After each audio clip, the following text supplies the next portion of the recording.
the jobs will go up tremendously. We're going to have great jobs for everybody. This is something that should have been done many years ago. China did it. I mean, China did it at a level that probably nobody's ever seen before. But it's going to mean tremendous amounts of jobs. And ultimately, prices will stay the same, go down. But we're going to have a very dynamic country. President Trump says he will impose tariffs on foreign imports to match what other countries charge on U.S. goods. Trump says the tariffs are being put in place in the interest of fairness as he seeks to close trade imbalances between the U.S. and the rest of the world. The tariffs apply to allies and rivals alike and are leading to concern among economists that they could lead to a spike in inflation. This all comes as Narendra Modi, Prime Minister of India, leader of the world's largest democracy, and a key United States partner in its rivalry with China, meets President Trump at the White House. Trump and Modi share a warm relationship dating back to Trump's first term, but issues like trade and immigration leave questions about the future. Joining me to discuss this and more, Julia Manchester, national political reporter here at The Hill. Julia, Trump has called Modi a tariff king and a big abuser of trade ties. Modi did make some concessions ahead of the meeting. India, I guess, is going to buy more Harley-Davidson motorcycles. What do you think the focus of this meeting will be? Well, look, this is very much Narendra Modi trying to get in there and avoid a lot of these tariffs that he's seeing President Trump put on a number of other U.S. allies and also some adversaries like China. So this is very much, I think, a charm offensive from Modi trying to avoid any of those tariffs. You're also going to hear a lot of talk about immigration, H-1B visas to be exact. We know that a lot of Indians, citizens come over to the United States to work in the tech sector, eventually immigrate and become citizens. So that's going to be a real question, I think, about this meeting, how those visas are handled. But also from Trump's perspective, look, we've seen that a number of American presidents, dating back, a number of administrations have worked to really strengthen ties with India as we've seen China really strengthen its presence in the Asian region. India is seen, I think, as a bit of a buffer, a strong ally, an economic ally the U.S. can have in that region. So it's also important for Trump. That H-1B visa issue could be a big one. I know Modi wants to push for more H-1B visas, but it's an issue that has really divided the Republican Party, maybe in a way that no other issue has. Absolutely. I mean, we've seen Republicans, particularly obviously those more staunch immigration hawks within the Republican Party, many in the MAGA movement want to limit the use of H-1B visas. But, there's some that would argue there's a real economic benefit to them. Elon Musk, for example. So, there certainly is a divide maybe within the MAGA movement itself, but we could see that potentially play out as we see Modi and Trump engage in this conversation over the issue.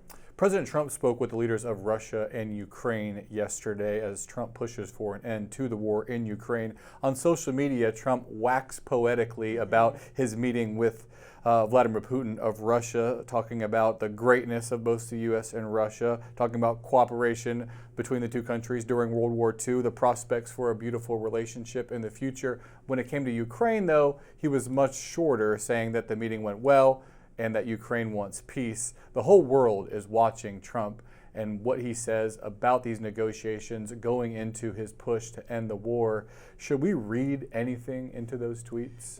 We've seen a number of key developments outside of those tweets this week, I should say, including the release of American Mark Fogel, who was held in Russia, detained for quite some time. He was returned back to the United States. There is a bit of a prisoner swap that is supposed to happen with one Russian citizen expected to leave the U.S. for Russia in exchange for Mark Fogel. So we've seen these developments, and you have to wonder, how much they're tied to the ongoing, discussions about the war in Ukraine. It was a campaign promise of President Trump's to, be involved in the ending of the war in Ukraine to bring peace to the region. But at the same time, I think Trump is walking a very fine line because he's obviously aware of U.S. interests in the region, concerned about, growing Russian influence in the region itself in Eastern Europe. But at the same time, we know that Trump, his allies, have been very staunchly against this idea of putting U.S. boots on the ground, of further involvement in the region. So we could, I think it's worth reading into it from that perspective,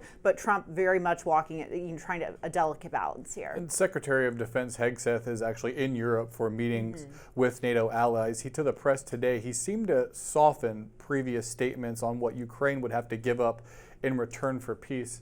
Let's take a listen to him. President Trump is president of the United States. So any suggestion that President Trump is doing anything other than negotiating from a position of strength is on its face ahistorical and false. We have the perfect deal maker at the table from a position of strength to deal with both Vladimir Putin and Zelensky. I challenge anyone else to think of a world leader at this moment who, with credibility and strength, could bring those two leaders to the table and forge a durable peace that ultimately serves the interests of Ukraine, stops the killing and the death.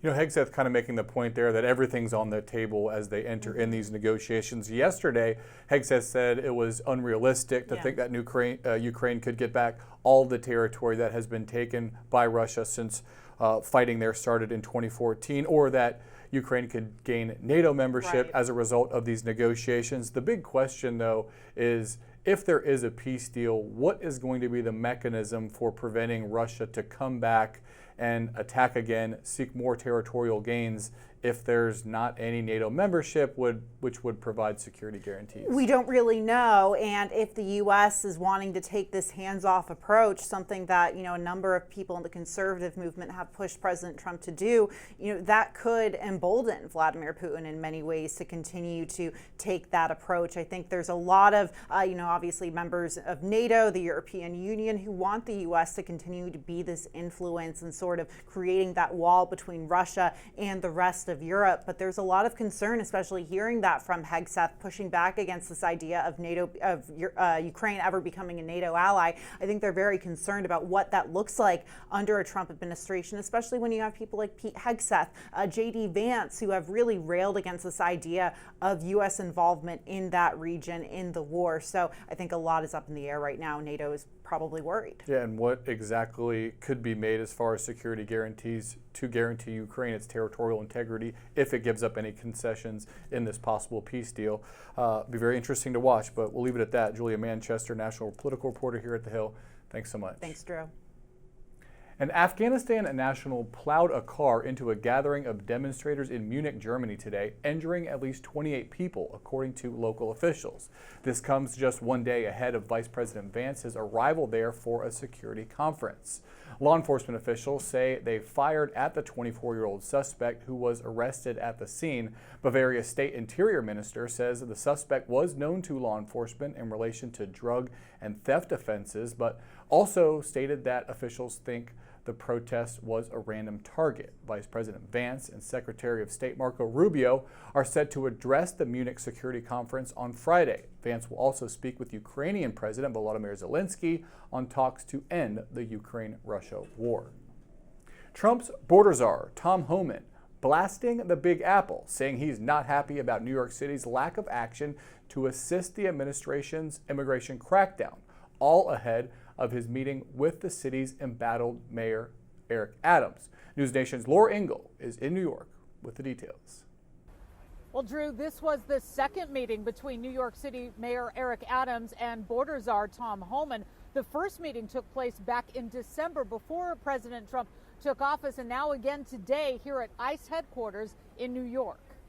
The meeting was billed as a way to find a balance between New York City's sanctuary status and federal immigration enforcement. And back in December, the mayor discussed reopening ICE's office on Rikers Island as one solution, as he vowed to crack down on criminal migrants. And Mayor Adams says that immigrants have always played a big role in building New York and will continue to be a key part of its future. But he also says the immigration system is broken and needs fixing. Border czar Tom Homan has been very vocal about his opposition to sanctuary policies. He wants ICE to have access to city jails so they can detain criminals before they're released. Here's what Tom Homan had to say earlier this week. There's sanctuary for criminals. Let us in the county jail to arrest the bad guy in the safety and security of the county jail. It's safer for the alien, it's safer for the officer, it's certainly safer for the community. Any sanctuary city that purposely released public safety threats back into public is stupid. New York City has taken in more than 180,000 migrants over the last 2 years, and officials are still trying to figure out how to manage the growing crisis. The meeting is done for the day. No word on exact plans or details of the discussions as of yet. And in addition, Attorney General Pam Bondi filed a lawsuit against New York, the governor, and more yesterday. This lawsuit is challenging New York's green light law, which allows undocumented immigrants to get a driver's license and also limits ICE's access to state records without a court order. The Justice Department argues that this law makes it harder for immigration officials to do their job and puts public safety at risk. One part of the lawsuit reads, the green light law also impedes the federal government's ability to arrest and remove illegal aliens, thereby threatening the safety of Americans, including those in New York. Here's Pam Bondi. New York has chosen to prioritize illegal aliens over American citizens. It stops today. And what New York has, they have green light laws, meaning they're giving a green light to any illegal alien in New York where law enforcement officers cannot check their identity if they pull them over. But New York Governor Kathy Hochul is calling the lawsuit a political stunt, saying in a statement, quote, "We expect Pam Bondi's worthless publicity-driven lawsuit to be a total failure, just like all the others. Let me be clear, New York is not backing down." So now, while the city is trying to find common ground with federal officials, the state is digging in for a legal fight. Drew, back to you. Laura Engel, thank you. President Trump has a stern warning for Hamas if it does not release remaining Israeli hostages being held in Gaza, saying all hell is going to break out. After claiming it intended to delay the release of captives being held in Gaza on Monday, Hamas now says it will release hostages as planned. Israeli Prime Minister Benjamin Netanyahu also issued a warning to Hamas earlier this week, saying that if the hostages are not released Saturday, the ceasefire agreement will end and fighting will resume. In a statement issued Wednesday, Hamas now says it will release 3 hostages held in the Gaza Strip this weekend as planned. The two groups are still in the first phase of a 3-phase ceasefire plan. Israel has freed hundreds of Palestinian prisoners, while Hamas has released 21 hostages, including 3 last weekend. Those released over the weekend appeared to be in worse physical condition than earlier releases, sparking concern among Israeli officials. You're not going to be able to count your pennies much longer, with a change in policy involving the coin with the lowest value. In today's Political Minute, News Nation Washington Bureau Chief Mike Vaquera explained why President Trump ordered the Treasury Department to stop making pennies. A penny for your thoughts? Not for long. I'm Mike Vaquera, News Nation Washington Bureau Chief. President Trump has asked the Treasury Department to stop producing pennies, calling it wasteful. According to the U.S. Mint, the cost to produce 1 penny is almost 3.7 cents. Last year, the country lost over $85 million producing over 3 billion pennies. Colorado's Democratic Governor Jared Polis posted his support on X, saying, as well as saving taxpayers hundreds of millions of dollars, there are major environmental benefits to eliminating the penny. This is a great move. Opponents of that move say rounding up to the nearest 5 cents could end up taking a bite out of family budgets. The nickel has its detractors too. The cost of making the 5-cent piece is almost 14 cents. Last year, the country lost $17.7 million making that coin. I'm Mike Vaquera, and this is your News Nation Political Minute. You can find more news and analysis from Mike and his colleagues 24/7 on News Nation. To find News Nation on your screen, go to joinnn.com. That's today's Daily Debrief. I'm Drew Petrimoulx. Be sure to like, share, and subscribe to the Hill's YouTube channel. And come back here soon for the intersection between politics and policy.